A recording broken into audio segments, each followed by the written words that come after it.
Hey everybody, good afternoon. Jeepers, I need to count. Where are we? Well, we're at November 2nd. I don't know what number we are, but really in terms of our lectures per se for the semester, we're at the tail end of them. So it's really going to be dialogue and information from here on out. Can y'all believe we're in November? So I'm Dr. Mary Evans, and I am welcoming everybody to our November 2nd Civic Virtue Lecture, which is given to us today by Major Steve Daugherty. And I'm going to introduce him to everyone.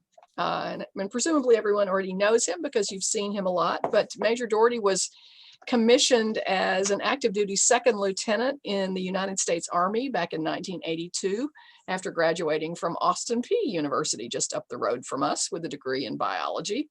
And for the next 22 years, he served in growing military leadership positions, including platoon leader, company commander, battalion executive officer. He performed numerous staff, advisory, and liaison functions at battalion, division, corps, Joint Task Force, and Army levels. Major Daugherty served in 10 assignments within the continental US and 14 overseas assignments, and changed his physical residence 20 times during his 22-year military career. And in October of 2001, following Al-Qaeda attacks initiated here on American soil, Major Daugherty and his unit deployed to Kuwait, and on December 24th of 2001, further deployed into Afghanistan.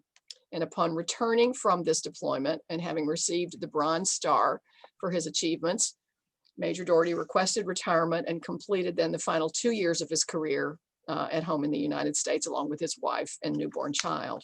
After active duty, he taught military science for 12 years for a period of time at the University of Louisville, and then here at MTSU over in our military science building. And he retired from MTSU in 2016 to spend more time with his child. In early 2018, Major Daugherty resolved to make a difference in the midterm elections and determined to address extremely low voter turnout in Tennessee, especially among the college age bracket of 18 to 24-year-olds, by registering, motivating, and educating voters, and by facilitating their participation in the voting process.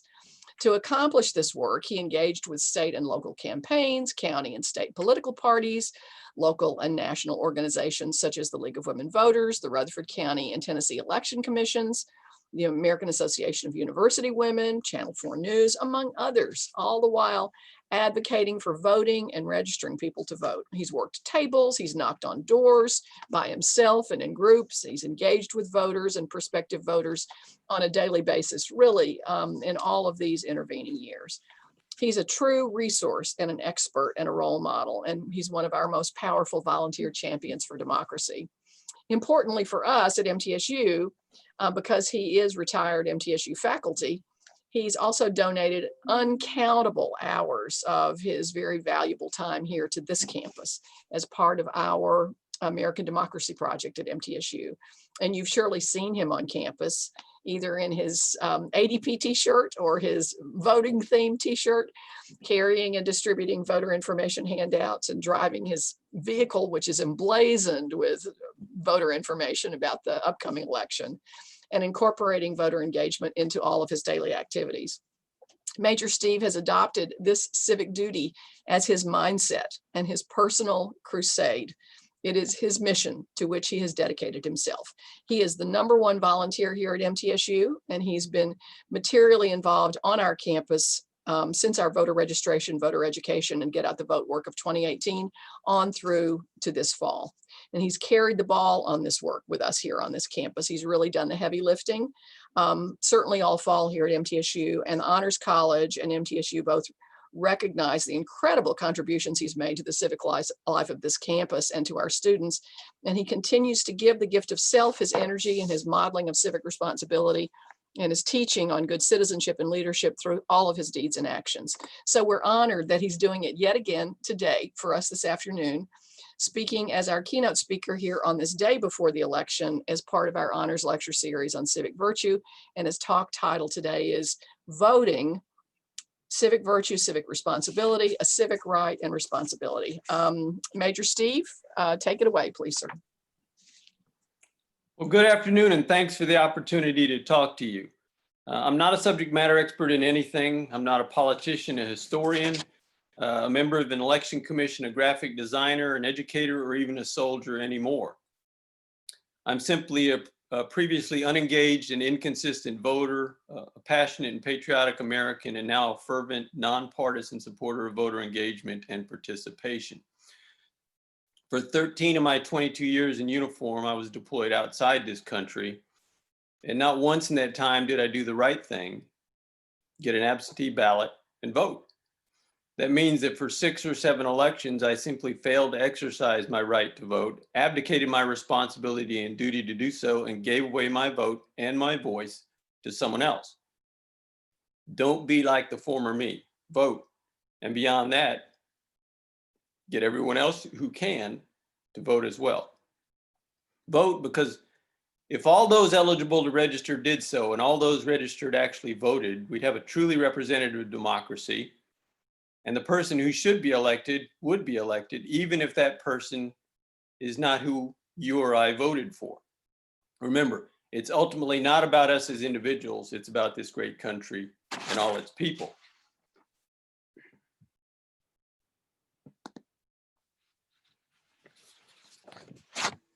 So with the rights, privileges, and benefits of citizenship and belonging to a society come responsibilities, which by one definition are those actions taken by members of a society to support that society as a whole, as well as its individual members, allowing both to thrive. Responsibilities can be seen as necessary but voluntary, while duties can be seen as mandatory, largely governed by law. Citizens owe allegiance to the country and receive protections from the government in return. And if we neglect our responsibilities and duties, we'll have divisiveness, polarization, possible anarchy. And while we may have states, we may not have the United States, and the strength of the nation will be significantly diminished. Here are some examples of responsibilities which I maintain are simply following the golden rule and duties mandated by law. In my opinion, voting should be both. You see there on the left, I say volunteering, picking up litter, parking within the lines, using turn signals, returning shopping carts, wearing a mask, particularly at this time during this pandemic. Wearing a mask is not about protecting yourself, it's about protecting everyone else. And then again, voting. And then you see on the right, again, taxes, signing up for selective service if you're a male when you turn 18, attending school, jury duty, obeying laws. And again, I believe that voting is a duty.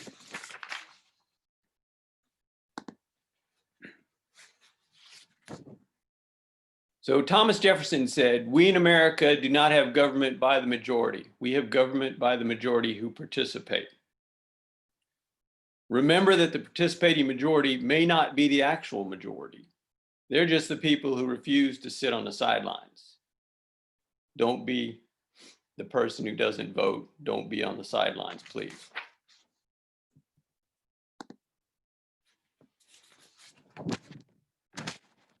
As I said before, I'm not a historian, but a simple timeline of American history is important to illustrate its evolution, the enormous struggles and sacrifices we've made that have been made so we can vote, and how absolutely critical it is that we all perform the essential duty of voting.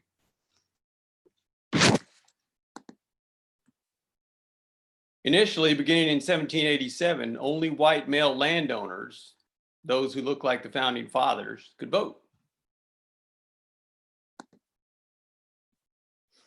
An astonishing 83 years later, with the 15th Amendment, Black men were given the right to vote, but many states still suppress their votes through taxes and tests, literacy tests, for example.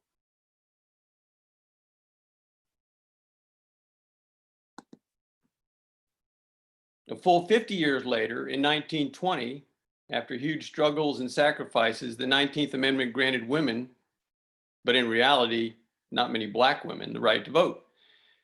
And even by the Second World War, only about 3% of African Americans could vote.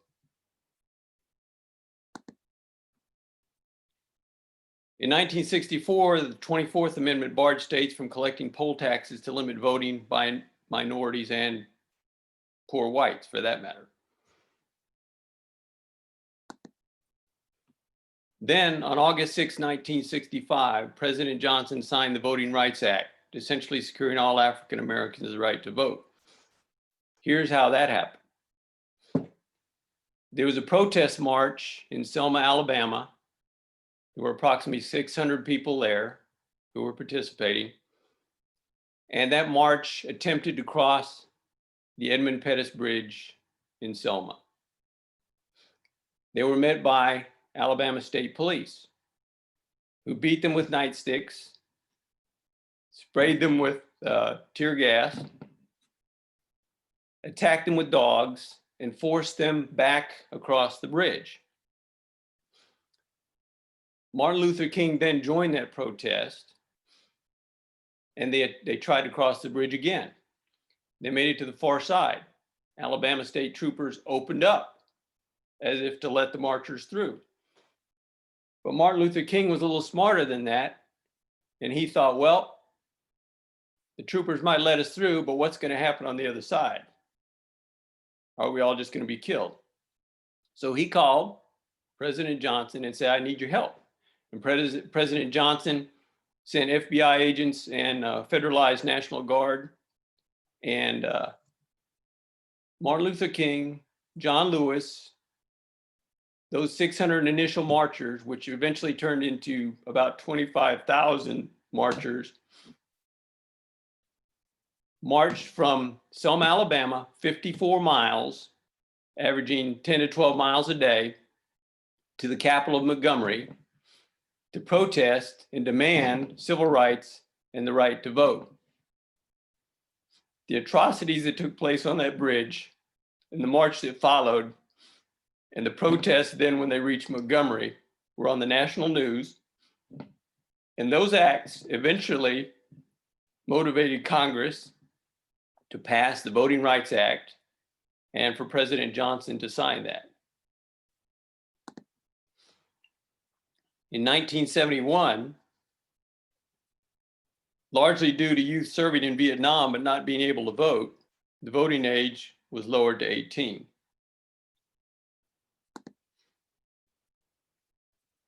Then in the late 70s, 1975, provisions were added to the Voting Rights Act to assist non-English speaking citizens. In 1982, voting was made more accessible to the disabled. In 1993, the National Voter Registration Act allowed registration at departments of motor vehicles and other public offices and by mail. 2002, the Help America Act updated voting equipment, voter registration list, and introduced provisional ballots. But then in 2013, the Supreme Court weakened the Voting Rights Act, allowing increased suppression by states.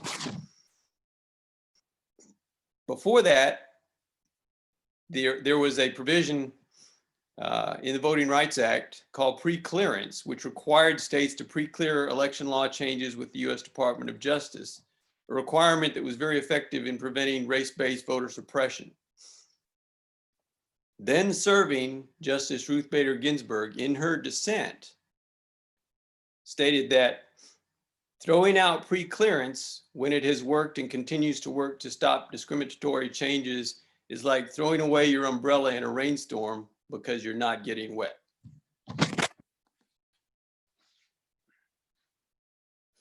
After considering the long and difficult history of voting here in the US, consider this. In 2016, per the US Census Bureau, Tennessee was 48 out of 50 states with respect to voter participation.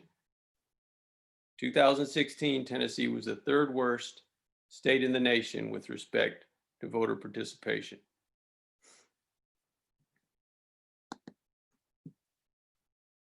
In the two previous elections, the least voting demographic was our youth, with only 31% voting.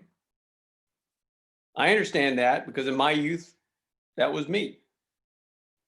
There's a lot on the plate with school, a job, social life, extracurricular activities. Voting can feel like a low priority, but it's not. I'm 60, male, white, a baby boomer. I'm retired Army and a former educator. I have a degree, no debt, including student debt, a family, a house, and 3 vehicles. I've been there, done that, got mine, and I'm more than halfway to the grave. You're not. So you have more at stake in your vote. While it counts the same as mine, means more than mine, because you have to live with the consequences of your vote or not voting far longer than I will. Think about that and get everyone you know to vote.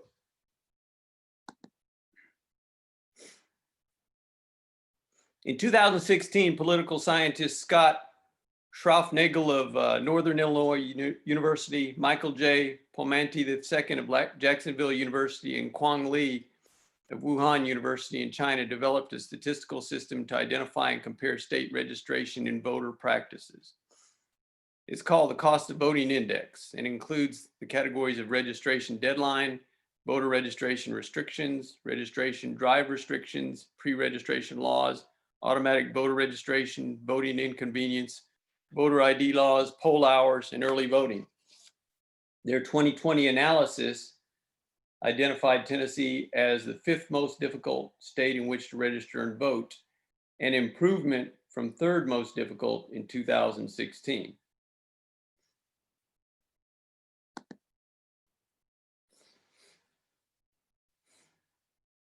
In 2020, all 435 states in the U.S. House of Representatives are up for election, as well as 33 U.S. Senate seats, including those of one of our senators, Lamar Alexander, and Mitch McConnell, a senator from Kentucky, but more importantly, the Senate Majority Leader. The current Senate balance is 53 Republicans, 45 Democrats, and 2 independents who generally caucus with the Democrats. So essentially, the current balance in the Senate is 53 Republicans and 47 Democrats. Democrats will achieve a simple majority if they gain 4 seats in the Senate, or 3 if Vice President Biden and Kamala Harris are elected. And if Democrats gain 20 seats in the Senate, they'll be able to override vetoes if President Trump is reelected. So these things are all important because our votes can and will impact the balance in the U.S. House of Representatives and the U.S. Congress, regardless of who you favor and who you vote for.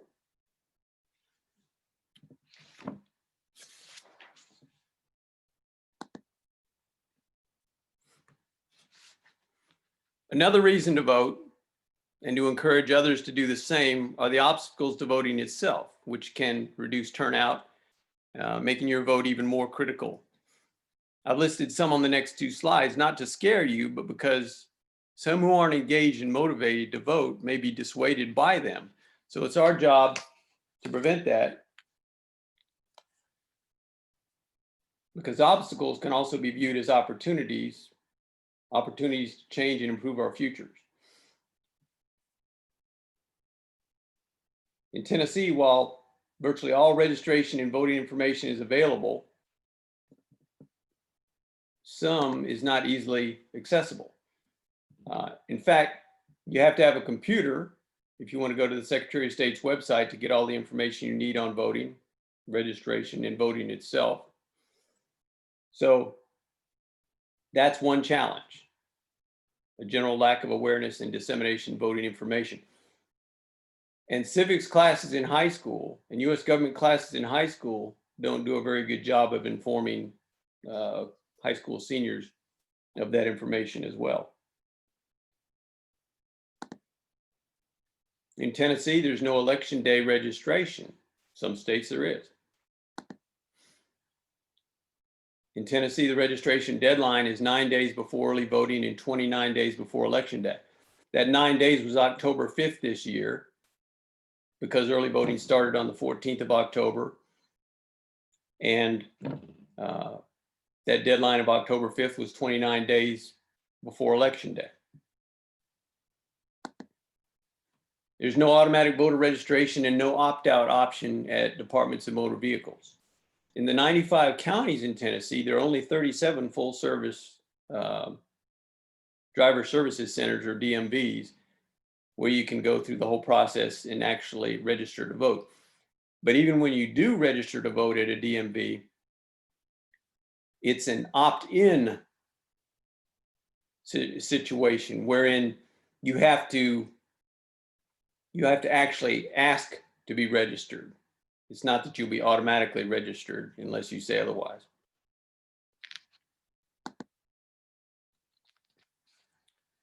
Particularly irritating to me are the facts that election day is neither a university holiday or a day of no classes.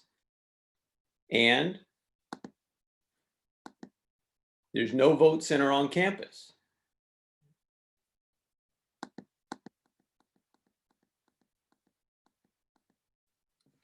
Here are some other obstacles, or if you wish, opportunities.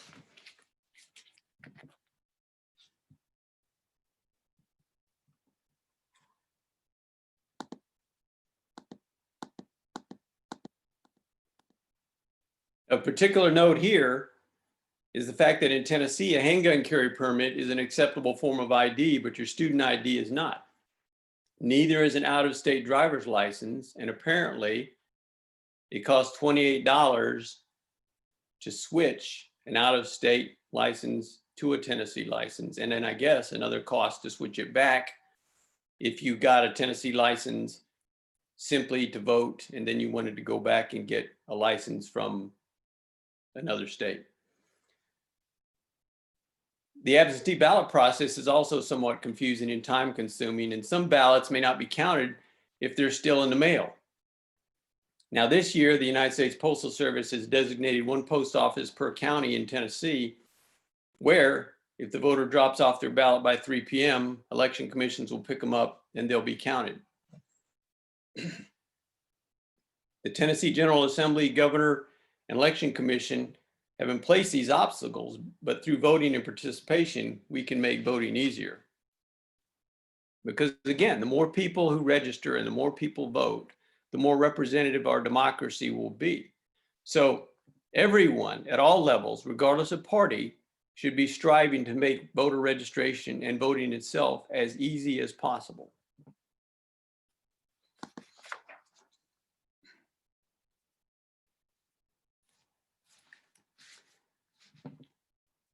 So here's some other obstacles. Okay, in Tennessee, the duration of early voting is only 14 days, and it ends 5 days before election day. That could be a little bit confusing because some people could be thinking, well, early voting starts on October 14th and it's going to go all the way up until November 3rd, election day. And I'm just going to go on October 30th. Well, they can't, because early voting was October 14th through the 29th.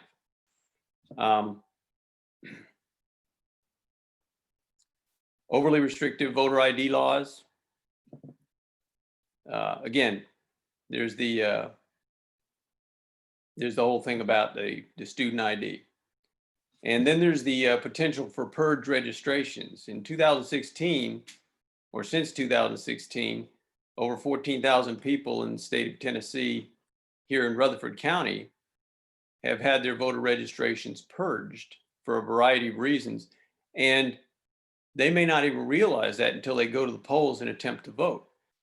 So, and then what are they going to do? Okay, they go to the polls, the poll worker says, sorry, you're not registered. It's too late to register. They can't vote except by perhaps provisional ballot. And then the poll workers have to know how to process those, and that's a challenge in itself. In the state of Tennessee, there are restrictions on registration drives and providing absentee ballot request forms. The absentee ballot process itself is somewhat confusing, even to people in the Tennessee Election Commission, because I actually called and various people in the commission had different answers to the same question.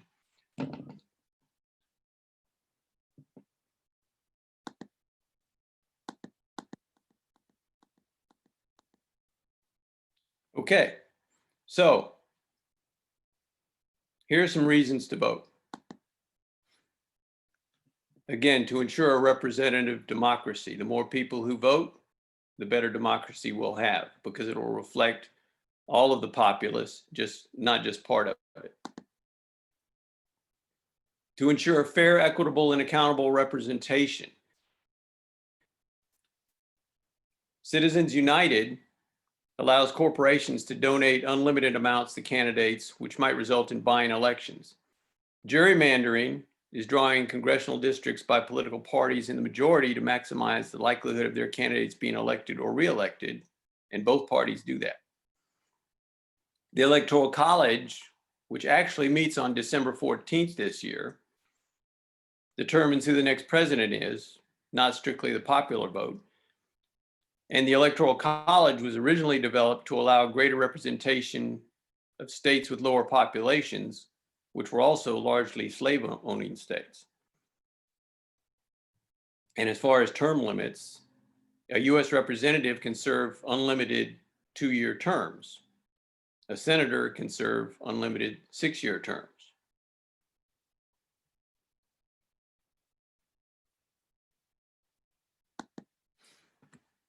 Another reason to vote is to affect the legislative balance, and we've already talked about that. Again, all 435 seats in the US House are up and 33 in the Senate.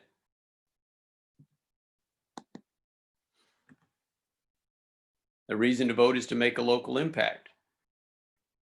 While the focus is on presidential and congressional elections, local elections, whether for school boards, city council, the state, general assembly, or governor, they're also critical because those officials and many others often have a more direct impact on our daily lives. For example, I'll just talk about school. I have a child in high school. This is Rutherford County. The Rutherford County School Board, which consists of all elected officials, decided that schools would be a hybrid and there'd be online and in-person classes. They also determined whether or not masks would be worn in the school or not. So these elected officials are making significant decisions, both about education, but more than that, even about the health and welfare and possibly even the lives of our children. Okay, so that's at a local level, and that's just the school board making life and death decisions. So it's essential that we become involved and that we vote, not just in federal elections, not just for the president, but also locally, because there's a huge impact from all of that. Politicians only listen to those who vote. So it's essential that we vote so that they hear us and so we can make a difference. Finally, some votes won't happen or get counted. Maybe an absentee ballot arrives too late, or someone dies after voting, or someone finds that they can't get to the polls on time or at all, or they have the wrong ID, or the registration has been purged and poll workers don't know how to process a provisional ballot. There are countless ways, so we need to make sure that enough ballots do get counted, because there will be attrition. In other words, if there's a massive voter turnout and some ballots are lost in the mail, or some things happen, like a person shows up with their Ohio driver's license and they're turned away, but the polls are going to close in 15 minutes and that person has to drive 30 minutes back to their house and get their passport to come back to vote again, and the poll closes, that person's vote doesn't get counted. Okay. But again, if there's a massive voter turnout, that will compensate for that attrition.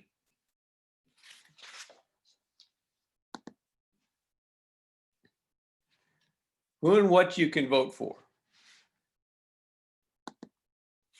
Vote for those who sacrificed so you can. Every member of the United States military who served, was wounded, or died did so in part for your right to vote. Every human rights, women's rights, civil rights, and voting rights activist who struggled, sacrificed, and even died did so in part for your right to vote. Vote for the Constitution and survival of the nation. Vote to protect the Constitution, which, while imperfect and to a degree a living document, is still a pretty good framework and for the nation and the survival of this country.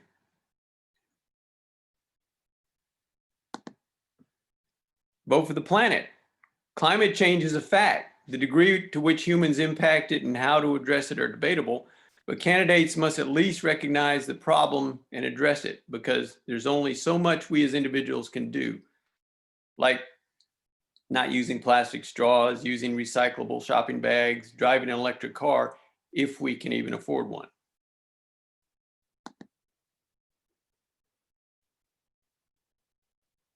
Vote for science, because science is fact, and science affects all our lives. Vote for selflessness.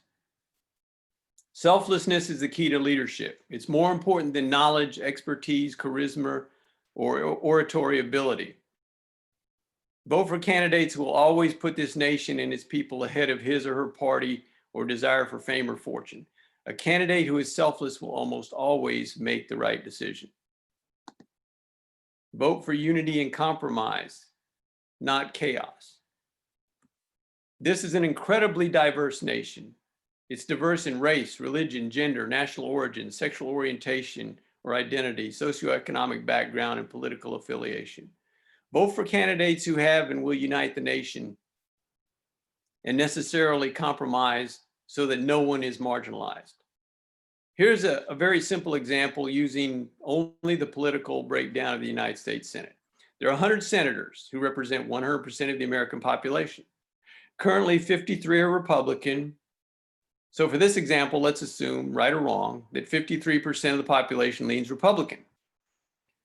There are essentially 47 Democrats, again, 45 Democrats and 2 independents that caucus with the Democrats. So let's also assume that 47% of the population leans Democrat. If a president thinks only in terms of Republicans and Democrats, red and blue, or elephants and donkeys, and follows an us against them politically partisan adversarial role, seeking to conquer, not compromise, nearly or over half the population will be disenfranchised and chaos will ensue. Real leaders can and will cross the aisle and compromise. Vote for them. Vote for humility and personal responsibility. No human is perfect or infallible. Humility is a sign of strength, not weakness, and those who accept responsibility for both good and bad, right and wrong, are real leaders, just as a military leader must accept responsibility for every mission that his or her unit accomplishes or fails to accomplish to standard. Vote for candidates who will do that. Finally, vote for those who can't.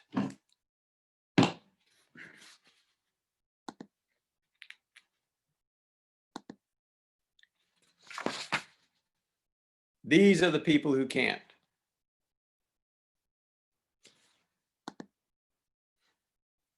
Those who are too young to vote. Now, I'm not talking about only 17-year-olds. I'm also talking about infants, toddlers, preteens, early teens, your own or those of others, be they your children, brothers, sisters, nieces, nephews, cousins, or unrelated in any way. They all need healthcare, education, sustenance, a clean environment, opportunity, yet none can represent themselves. You can.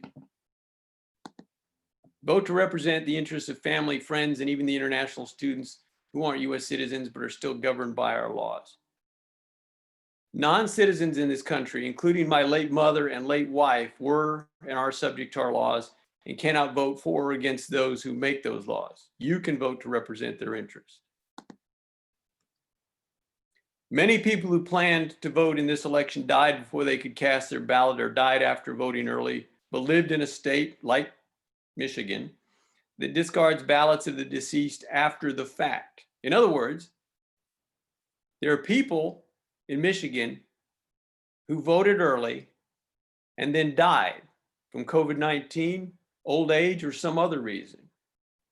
But the state is not obligated to keep their ballot once they die. As of October 30th, the COVID-19 death toll in the United States per Johns Hopkins University was 230,566. Many of those victims would have voted, but now won't have the opportunity. Neither will deceased victims of mass shootings, criminal violence, and police violence.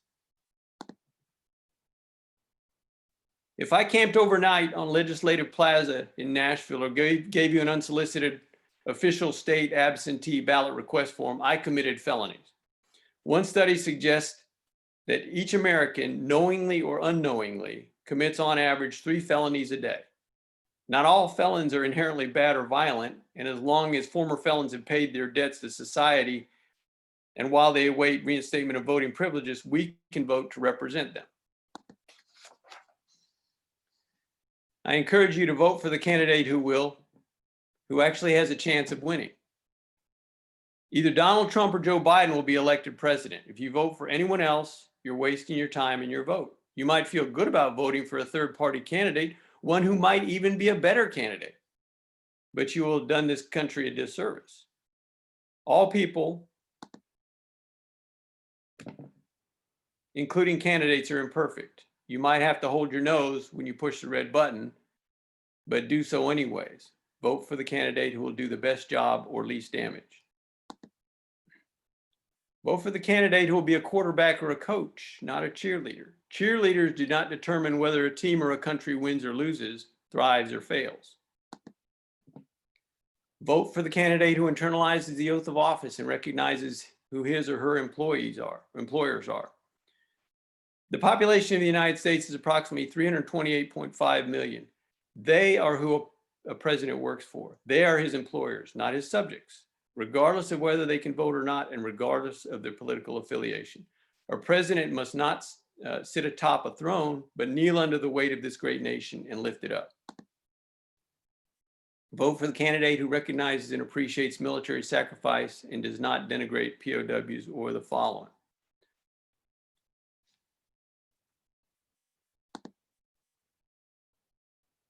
And vote for the candidate who will demand that all extremist groups desist and disband, not stand back and stand by. Here's just a slide to show you it doesn't take much, according to the Constitution, to be president. You just have to be 35 years old, natural born citizen, and 14 years of residency in this country. Natural born citizen is generally taken to mean that one or more parents is a US citizen, but it doesn't mean that the person, the candidate for president, has to have been born in this country. And the 14 years residency doesn't have to be consecutive either. It's 14 years residency total. There's no requirement for a drug test, no references, no resume. If you look on the right, you see the current 2020 presidential candidates. There are 9 of them. I've heard of 6 of them. I know something about 4 of them. Only Biden and Trump have a chance of winning. Vote for one of those 2.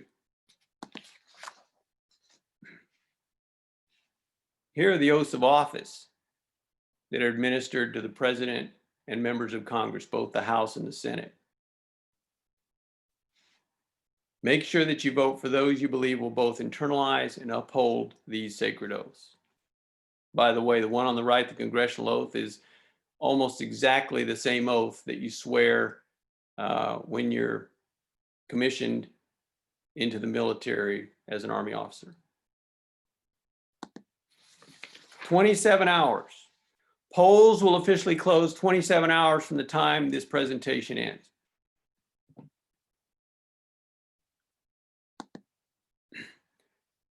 Most, if not all of us, have already voted. Let me back up a minute. But there's still much that we can do, individually and collectively, to ensure maximum voter turnout.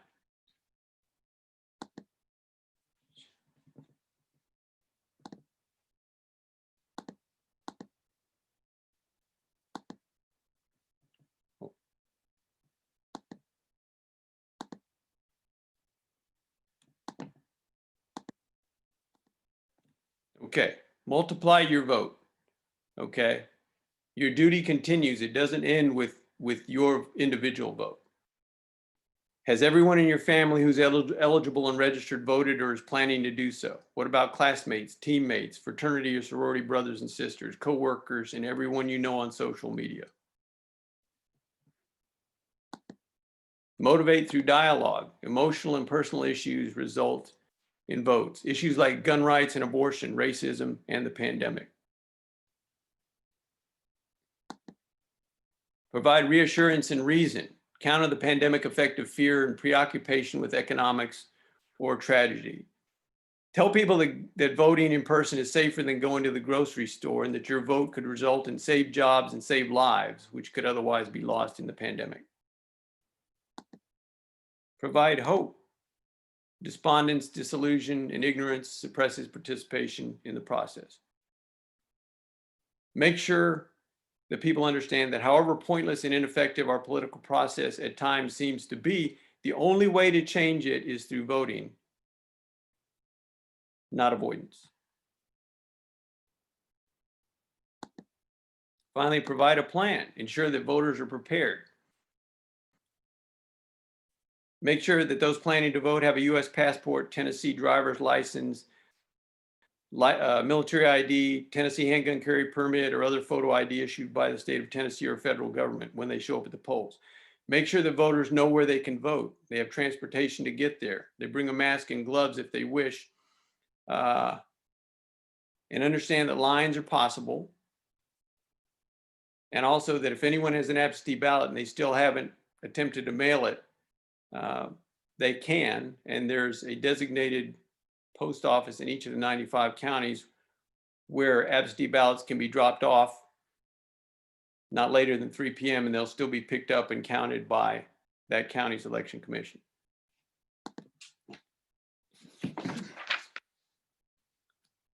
Some people may still be reluctant to vote. Personal dialogue can avert that. These are the most common excuses for not voting and how I've sometimes responded in the past. My responses might not work for you, but they have often worked for me. Why should I vote? It won't make a difference. I'm only one person and my vote won't count. I don't do politics. It doesn't affect me. I don't like any of the candidates. I don't have time. I don't know who to vote for. All right, well, so here's how I would address those responses. Because I can't just say, well, if you don't vote, you don't have the right to complain. That won't get me anywhere. The person I'm saying that to will just shut me out. Okay? So, why should I vote? It won't make a difference. Nothing will change if we do nothing. Are you happy with the way things are in Washington, Tennessee, or your home state or county? If so, vote to keep them that way. If not, vote to change them. You can choose not to vote, but if you don't, you're giving your vote and your voice to me or someone who will vote, and we'll decide your future. If you vote for a different candidate than me, you can cancel my vote. If you vote for the same candidate, we immediately increase their chance of winning. As the hockey great Wayne Gretzky once said, you miss 100% of the shots you don't take. I'm only one person, my vote won't count. Your vote isn't pointless, it's priceless, and politicians only listen to those who vote. Your one vote can cancel the vote of someone who completely opposes your views or interests or is an extremist. Your one vote might give a candidate 51% of the popular vote and therefore 100% of the 11 electoral college votes in Tennessee. You can choose not to vote, but if you don't, you just placed your life in the hands of someone who will. Again, I'm only one person, my vote won't count. I'm a middle-aged white guy. Maybe I'm a white supremacist, a racist who hates people of color, immigrants, and anyone LGBT. Maybe I believe that my right to bear arms is more important than your right to attend school or church safely. Maybe I believe that women should be paid 80% of a man's salary, because in the United States, that's essentially what it is. Should be barefoot pregnant in the kitchen, should have no choice over their own bodies, and that the Bible says women are here to serve men. Well, I'm going to vote, and I'll vote for someone who supports my values, not necessarily yours. If you oppose my values, you need to vote to cancel mine out. If you agree with those, vote with me. Nelson Mandela was only one person. He opposed racial injustice in South Africa, was arrested for sabotage, and went to prison there for 27 years. After he was released, Mr. Mandela became the first democratically elected leader of South Africa ever. He said, if you think you're too small to make a difference, spend a night with a mosquito. You're bigger than a mosquito. You have a voice and a choice. Make it count. Vote. I don't do politics. It doesn't affect me. Politicians make the laws that affect every aspect of your life and everyone else's, your health, wages, and taxes. You care about healthcare, the cost, coverage, and prescription drug prices. You care about wages and equal pay. The minimum wage here in Tennessee is $7.25 an hour, and it's the lowest in the nation. It's not a living wage, but it was put in place by politicians who people voted for. You care about property sales, gas and income taxes, college tuition, and student loans, or the possibility of forgiveness. Tennessee has the highest sales tax, 9.53% in the nation, which disproportionately affects those with lower incomes. Because guess what? A loaf of bread costs the same, whether you can afford it or you can't. So if you buy that loaf of bread, you're still going to pay that 9.53% sales tax. You care about gun violence, clean air and water, terrible traffic, and the potholes in your street. What about selective service in the draft or the pandemic? If you care about any of these, you need to vote, because if you don't do politics, politics will do you. I don't like any of the candidates. I don't think any of the candidates are ideal either, but one will get elected with or without your vote or mine. Vote for the lesser of two evils if necessary, but vote. In 2016, 53.8 million voting age citizens, including a lot of the Sanders supporters, didn't vote at all. If they had voted for Trump, he would have won the popular vote. If they voted for Clinton, she would have won the Electoral College vote. I don't like any of the candidates, and mine isn't running. Mine isn't running either. Doesn't matter if I prefer Bernie Sanders, Ruth Bader Ginsburg, Tom Hanks, Michelle Obama, James Mattis, or Dwayne "The Rock" Johnson. None of them are on the ballot. We still need to vote, though, because not voting out of principle only makes a statement, not a difference. It makes it possible for someone you're really opposed to get elected. So ask yourself this: who would the person you want to be president vote for? And then if you can't make up your mind, vote that way. Vote the way they would.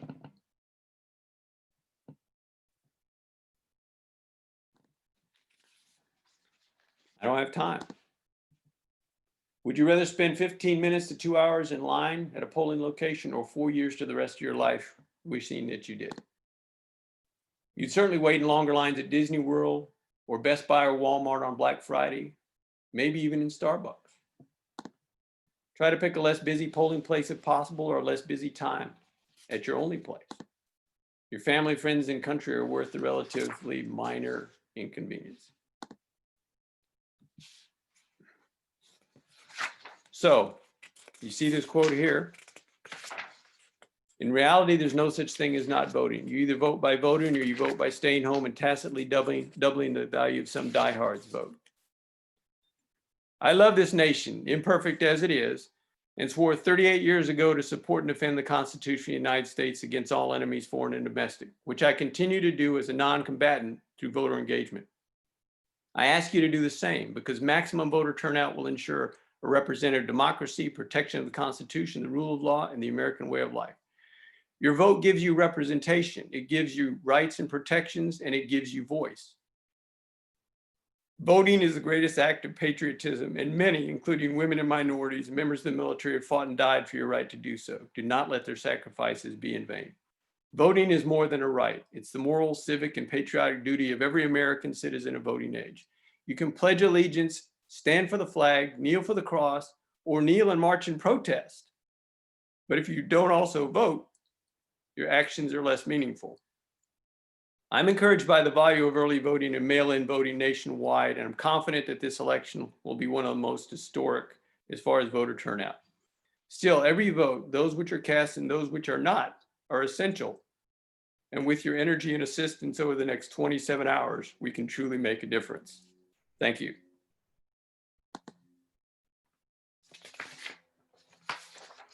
Thank you, Major Steve. We've already